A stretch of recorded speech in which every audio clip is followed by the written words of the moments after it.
Good morning, everyone. Thank you guys so much for taking the time to come to RCSA's first year CEO case competition workshop.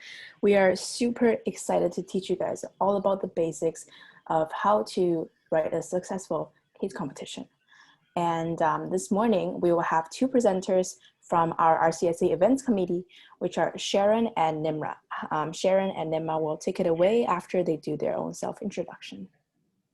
All right, hi, my name is Nimra, and I'm also part of the events committee for RCSA, and I'll be one of your co-hosts for today's event.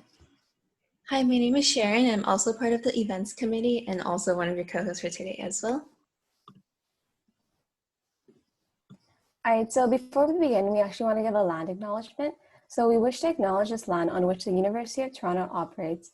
For thousands of years, it has been the traditional land of the Huron-Wendat, the Seneca, and most recently, the Mississaugas of the Credit River. Today, this meeting place is still the home to many Indigenous people from across Turtle Island, and we are grateful to have the opportunity to work on this land.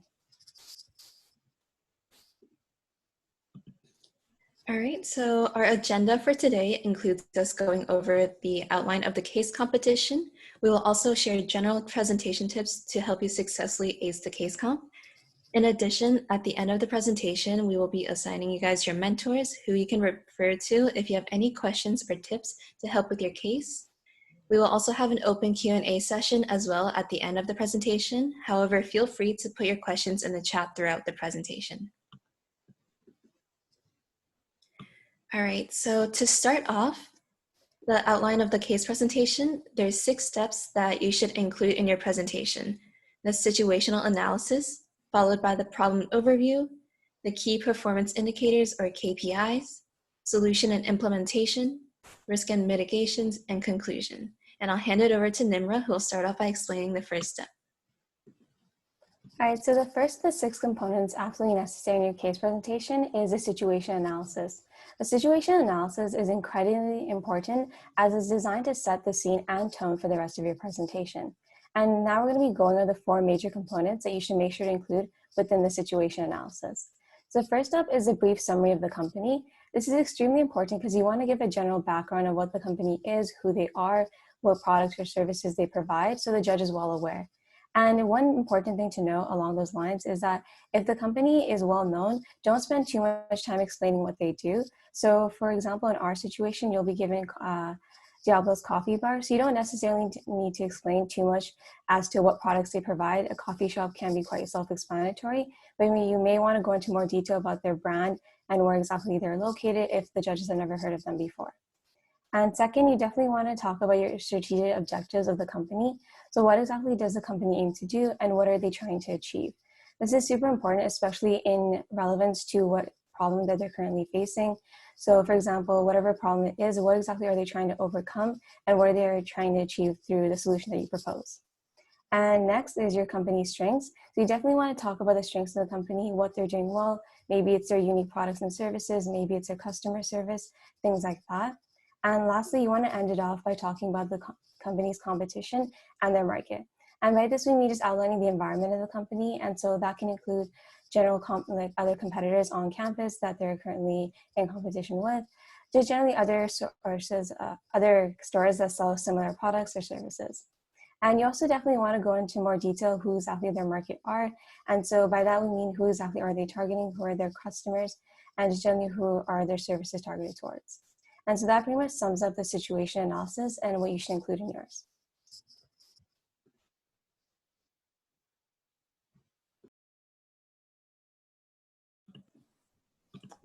All right, so what is a problem overview and how would you go about it?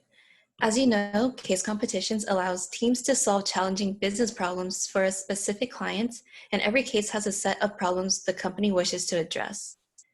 What you should include in this section is the key issues of the case, such as the issues the company are facing, and also mention any key underlying drivers or the issues in this section. Some issues could be trying to increase their efficiency of their operations, the introduction of a new product to keep up with the latest trends, increasing market share. It really all depends on the company and the current economic conditions. It can also be current, like COVID related, as seen in the case for Diablo's Coffee, because it's a prevalent problem that every business is currently facing and could still impact business operations 2 years from now. So overall, this section shouldn't take too much of your time as there's other sections that should be focused more on, such as the key performance indicators on the next slide.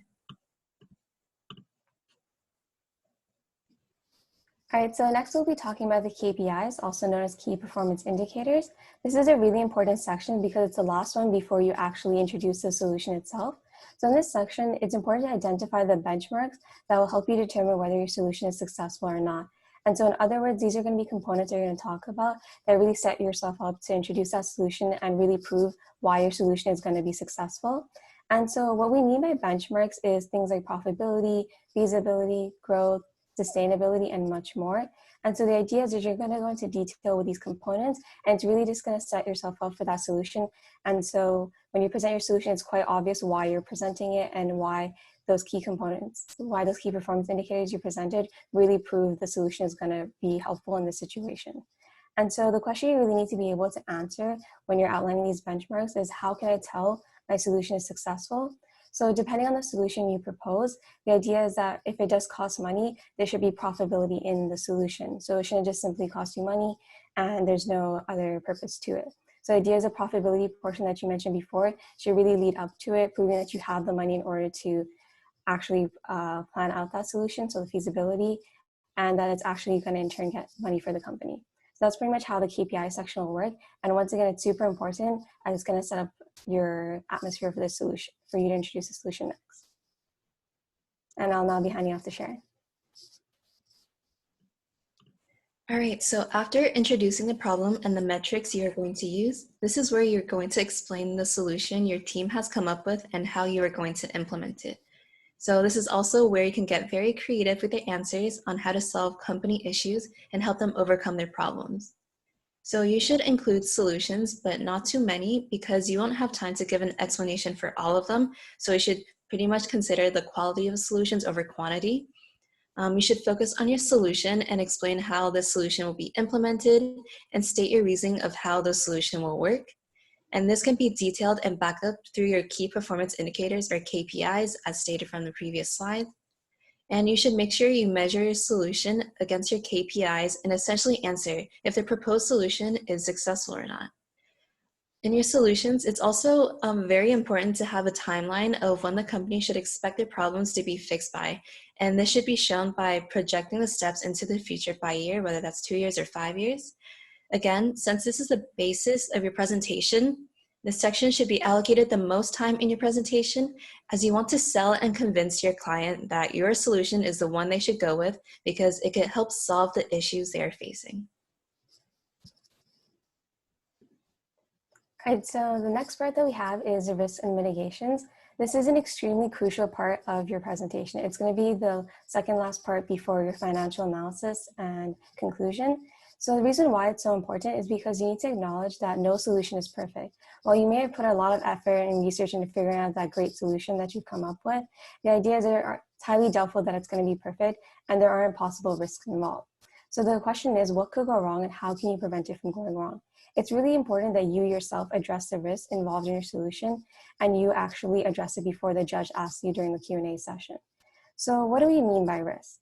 Risks are what you can foresee going wrong with your solution.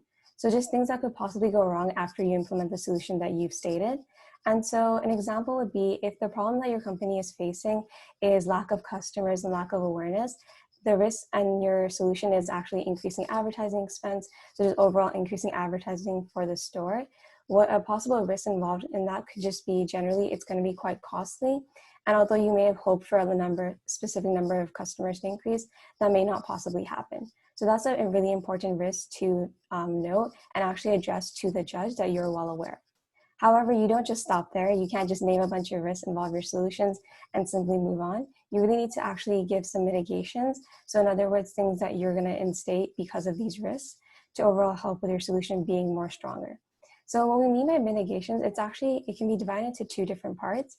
The first is what actions can we take to prevent the solution from going wrong? And so by this, we mean what are some preventative measures you can actually instill into your plan so that the risk doesn't even occur to begin with. So in the example that I gave earlier, there's actually a few different actions you can take to prevent the advertising expense to be wasted. So for example, you could actually do more marketing research. So just overall making sure that the advertising technique that you decide to use is going to be effective, because maybe it's worked for other companies in the same situation, but overall you're going to do a lot of research and make sure that the one you choose is worth the amount of money you're spending on it.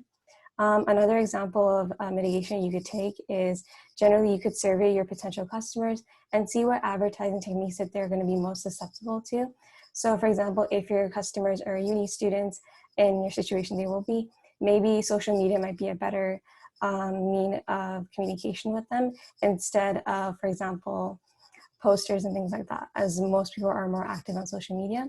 And just another last mitigation that you could consider is maybe try your advertising technique on a more trial basis, meaning that rather than just using a lump sum of money for your advertising, you could start off slow, so maybe social media, then posters, then even go bigger like sponsoring events, but overall seeing what the effects of your solution have.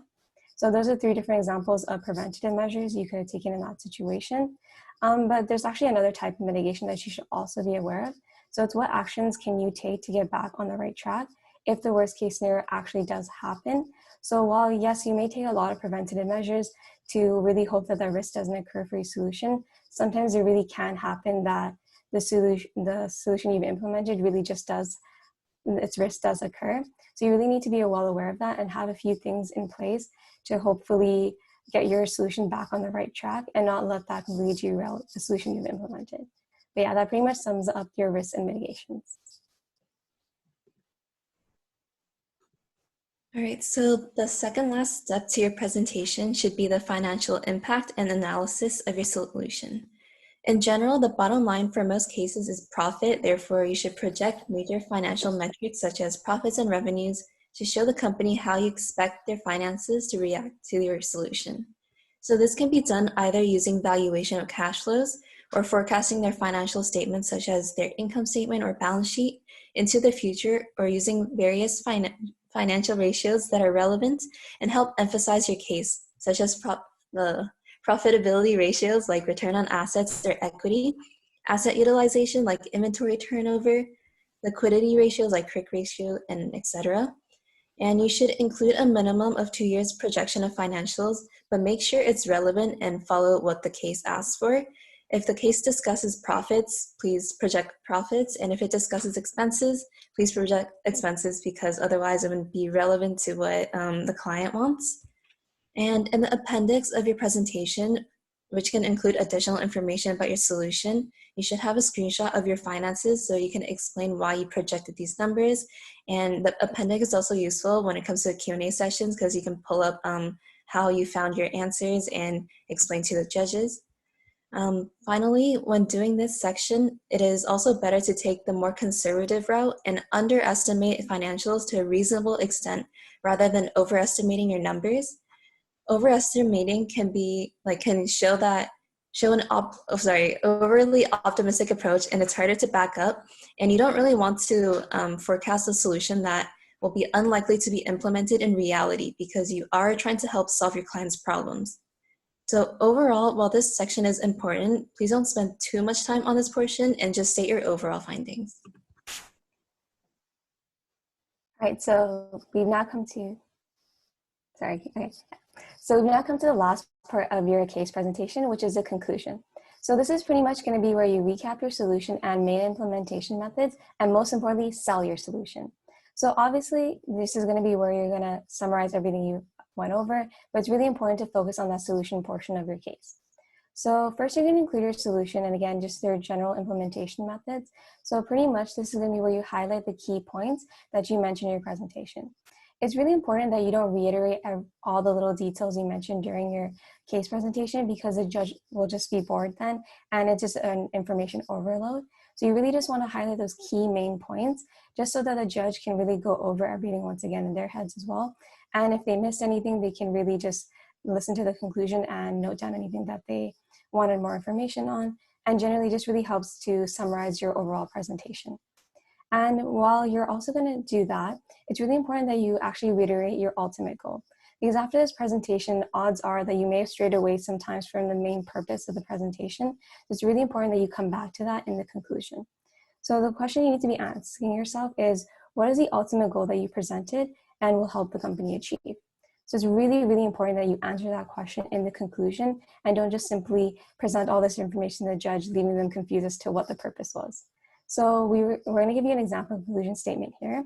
And it's, with these solutions, we look forward to helping Diablo's Coffee Bar achieve revenue growth of 200% within the next 5 years. So I'm just going to break down this conclusion statement to show what portions you should make sure you have in your ultimate goal and concluding statement. So it says, with these solutions, obviously here it's a little vague, but in your situation, you're actually going to state your solution again, what exactly it was. And then it says, we look forward to helping Diablo's Coffee Bar. Obviously, we know the company you're talking about, but it's really great to just be specific and really just rename it once again. And then it says, achieve revenue growth of 200%. This is extremely important as it's the actual goal you're helping the company achieve. So it's really important to mention that once again, just again, what the solution's purpose is going to be. And then it says within the next 5 years. And as Sharon mentioned this earlier, it's really important to have a time frame and making sure that that time frame is very practical. Like you'll notice in our case, 5 years may not be very practical as it's kind of a long time frame. And in our situation, we actually need a bit more of an immediate solution. So this is just generally how a really good conclusion statement would look, and something you should definitely refer to when coming up with your own. All right, so here are some general presentation tips that people follow for case competitions. So after your presentation, there will be a Q&A period, which can be a bit nerve-wracking because you don't really know what questions the judges can ask. However, a tip for navigating this part would be having the person whose part corresponds with the content answer the question, as they are more familiar with that aspect of the case.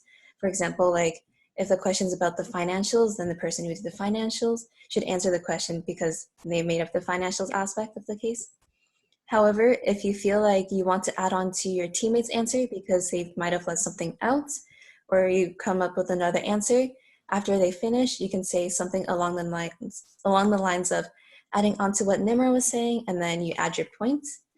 It will also help if you and your team think of possible questions that could be asked, just so you can prep and make sure that everyone is on the same understanding of your solution, and that when it comes to a Q&A session, you guys can kind of help each other out. Another tip is that when someone is presenting, everyone should be paying attention to the presenter, because if people see you looking elsewhere, they might perceive you as being distracted and also get distracted themselves too, which is something you definitely don't want happening. It also makes the team appear more cohesive and confident in what they're doing, which is an added bonus. Also, having a tracker at the bottom of the presentation is important because if judges get distracted, they can follow along with the tracker and know which part of the solution you are. So as you can see from the bottom, like this is like a sample tracker that you guys can have at the bottom of your slides. It also makes the presentation look a bit more organized, which ties into the next point, that your slideshow shouldn't be too heavy with words, and you should just think of it as a regular presentation. You wouldn't put in too much wording, as that could be very tiresome to read and not as engaging. However, you can definitely add visuals, such as like your projections of financials, to tie into your solutions. It can also help to write a script for your presentation if necessary. However, try not to read off any papers during your presentation, as it can appear like you might not entirely know your content. But a script can be helpful in the practicing stage of your case with your teammates, because you can consolidate your ideas and know what you want to say during the actual presentation. And overall, no matter what the outcome is, just be confident and have fun, because it's a great experience to have your teammates. All right, so now we're actually going to be going over the rules and guidelines for the CEO case competition, so more of the logistics. So first, we're going to talk about the presentation details. So each of your teams will get 10 minutes to present. So if you do go overtime, you will be cut off. And so this is extremely important for all teams to be aware of, and we highly advise that you actually practice beforehand with the timer, just making sure that your presentation is within the 10 minutes that we provide. Next, make sure that your presentation will make sure that you know your presentation will be timed, and we will indicate the 5-minute, 2-minute, 1-minute, and 30-second mark. We will likely be doing this through the chat box, just as not to disturb your presentation, but so that all your group members are aware of how much time is remaining, and you can make any adjustments if necessary. For example, if you feel like you won't be able to make it within the 10 minutes, maybe consider cutting some parts down. Next, there will actually also be a 5-minute Q&A period at the end when the judges will be asking you questions. So definitely be prepared for that and don't be caught off guard, and just answer them to the best of your abilities. And lastly, the slide decks need to be submitted at this Google form by October 23rd, 11:59 p.m. So regardless of the time that you'll be presenting the next day on the day of the event, Saturday, you all need to be submitting your slides within this Google link by 11:59 p.m. the night before. And a few other things important to note is that you must have your team name on the presentation slides, and please don't submit any other written work such as scripts. We simply just need a slideshow to be submitted. So yeah, that's overall the general rules and guidelines for the CEO case competition. And you'll also notice here, we actually have the mentor assignments. So these are going to be the mentors that you'll be assigned to for your team. You can quickly note it down if you'd like, and there's actually another slide, so if you don't see your team, don't freak out. We have it on the next slide.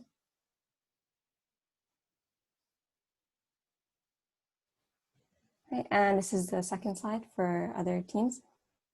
You'll also be emailed with this, so again, if you don't note it down right now, that's perfectly fine. You'll also be emailed with this information as well. And another thing that's important to note that you're expected on your own time to be in contact with these mentors and figure out a time that works best for you.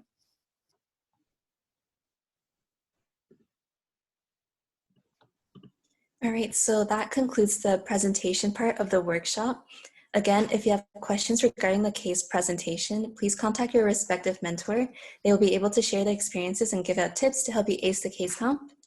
For questions regarding the CEO case competition details and logistics, please email Doreen or Heather at the emails provided on the screen, and they will get back to you with answers as soon as possible.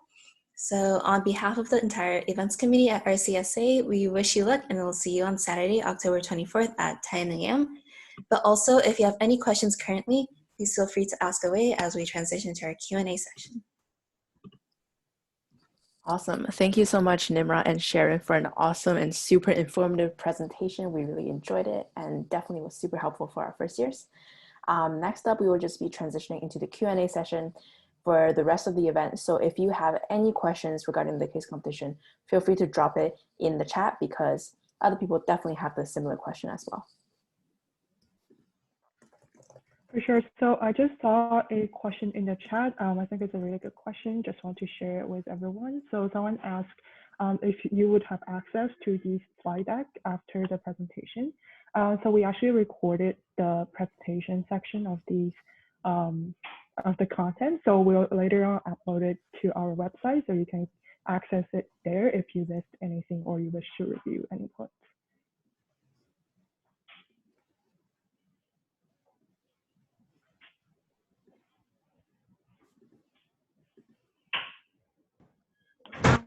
Hi, do you mind going back to the first page for the contacts so I can jot down the email of my mentor? Yeah, for sure. Thank you. Nimra, do you mind? Which team are you from? The pumpkin spice squad, so I can just write down the email. Got it. I see someone asked in the chat about what's the judging rubric like. So it will just follow a typical case competition. Of course, we will be evaluating you based on, I guess, 4 main components. First will be the quality of your solution and quality of your analysis. And the 2 other parts will mainly be focusing on your presentation, whether, first of all, if your delivery is logically, it's easy to follow logically. And on top of that, also your effectiveness of presentation.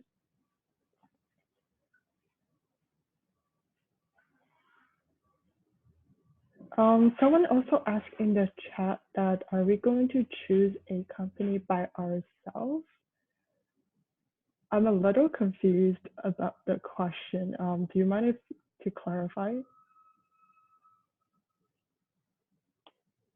Oh, I see Heather already answered in the chat. Okay, perfect. Yeah, so you guys should have received an email from myself and Doreen yesterday in regards to other details of the case competition. And in that email, in the attachment section, there should be the case. So if you did not receive that email, definitely let us know now and we will send it to you.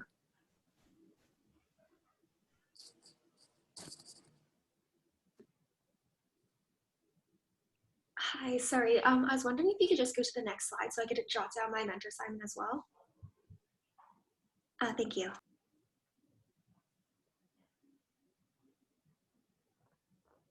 Someone also just asked, where can we find the time slot for our team? That's a really good question. So Heather and I are actually making the breakout room assignment and presentation schedule. So we will be email that to you shortly during this week.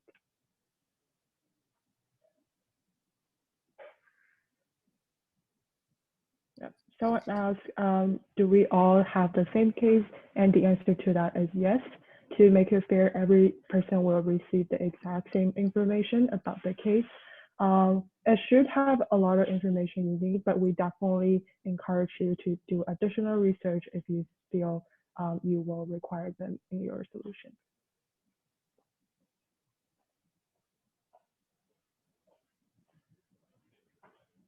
Just another question, do we need to prepare actual examples if we want to implement like new ads or a new website?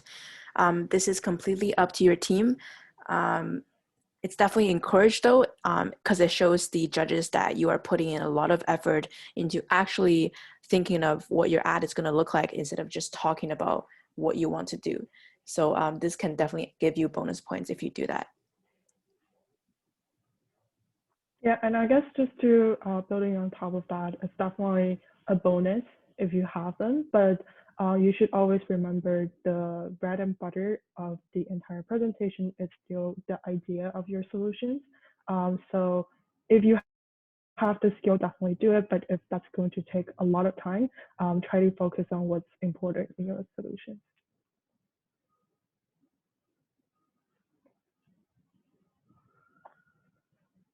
Perfect. We're getting really good questions. So definitely shoot your question away if you have anything else.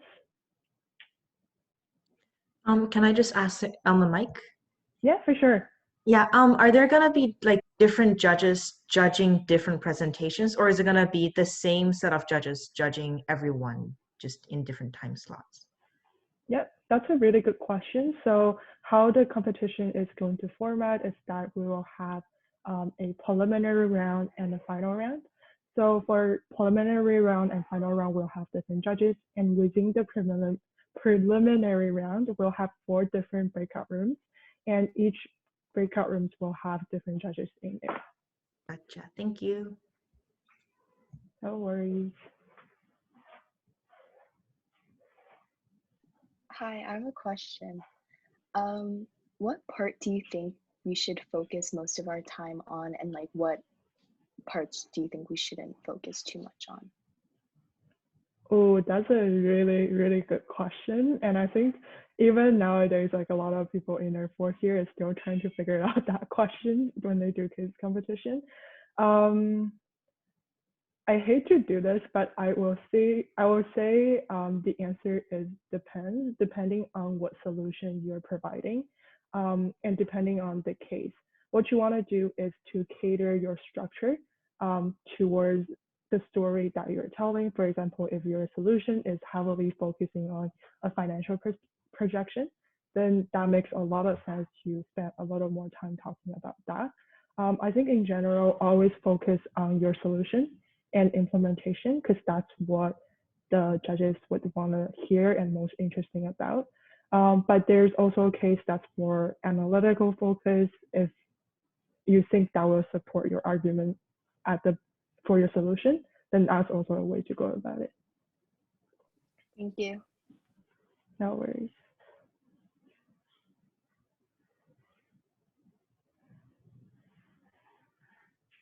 If no one else has a question, I have another one. Yeah, please go ahead. Do you mind going back to the benchmark slide? And you were talking about like using profitability and feasibility to like judge, to use it as a benchmark to judge like whether your solutions will be successful or not. But I'm just like a little bit confused as to like how using profitability per se can be a benchmark when like I don't correlate that with numbers. Like where are you getting the numbers for the profitability from? Is it like the appendix of the case competition, or like industrial average? Or... Yeah, I would definitely say like the appendix for sure, because we're going to provide a lot more information there about like the profitability of the company. So you'll be provided with that information. And again, it really just depends on your solution, if it's relevant or not. It depends on the solution that you come up with. But like, I don't know if I can come up with an example, but realistically, profitability meaning like if you need a lot of money to come up with that solution or to implement it. So maybe you want to show that the company is profitable right now at that moment to afford that. So maybe something along the lines of that. But yeah, Gotcha. generally refer to the appendix for more information. So if like hypothetically I came up with a solution, can I judge how successful it will be by projecting like numbers and whatever and say, look, right now your benchmark profitability is, let's say, like, 13%, but if we implement this solution, because of these reasons, it's going to give you a 17% profitability. Like, is that how I can use profitability benchmark that's given in the appendix? I definitely think so. Yeah, that sounds like a really great way of doing it. Gotcha. Thank you. And one more question: How do you build slide decks? Because like, it's literally the bane of my existence to make PowerPoints pretty. Honestly, like you can just stick to like a general theme on PowerPoint. Like I think definitely don't go overboard with it. Keep it a little simple, not boring, but simple as in so it's still cohesive. Like you can still comprehend everything that's going on. You can still read it. Like you can take our presentation, for example. Like there's not too many words, but obviously maybe add pictures in yours if you'd like. But just generally keeping it simple and not too text heavy. I think Sharon mentioned in her part. But yeah, just overall, you could try to find some techniques online of what works best for yours and just general PowerPoint techniques to be aware of. And yeah, just really make sure it's not text heavy. Just make sure there's pictures and just it's still interesting to look at, but there's still your major information that you need to present your case. Right. Gotcha. I will consult the Google. Thank you. Yeah, and definitely refer to your mentor too. They can help you out as well. Thank you. Sorry, to add on to the point, like if you want to make it like visually appealing, there's also like on Google, you could probably search up like already like The themes, right?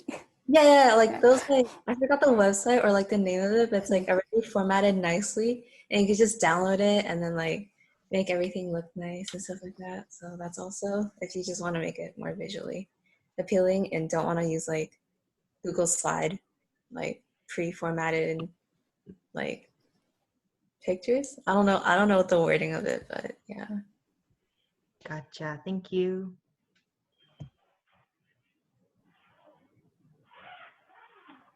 One of our committee members just put some useful resources in the chat. She uses Power User, which are add-ons for PowerPoint. And Ishka, if you want to elaborate that, feel free to chime in. Yeah, you can download various like resources which can like add on to whatever software you already have installed on your computer. So slide decks were also the bane of my existence before Power User, because now it just suggests things that I can add on to my PowerPoints. And it does look visually appealing, like how Nimra and Sharon brought you through the case. There are ways to like keep the person on like your viewer like on track when you're presenting and things like that. So like just like figure out what works best for you. And I use PowerPoint, so Power User is like an add-on for that, which might be good for you. Gotcha. Thank you. Okay, and sorry, just added one. I know what the word is now. It's so stupid. Oh my gosh, I'm so sorry. But like, just search up PowerPoint like templates and Google Slide themes, and then you could just download them. Yeah. Templates. Yeah, that's the word. It's too early, but yeah, templates and just themes. But yeah. That's perfect. Very great questions.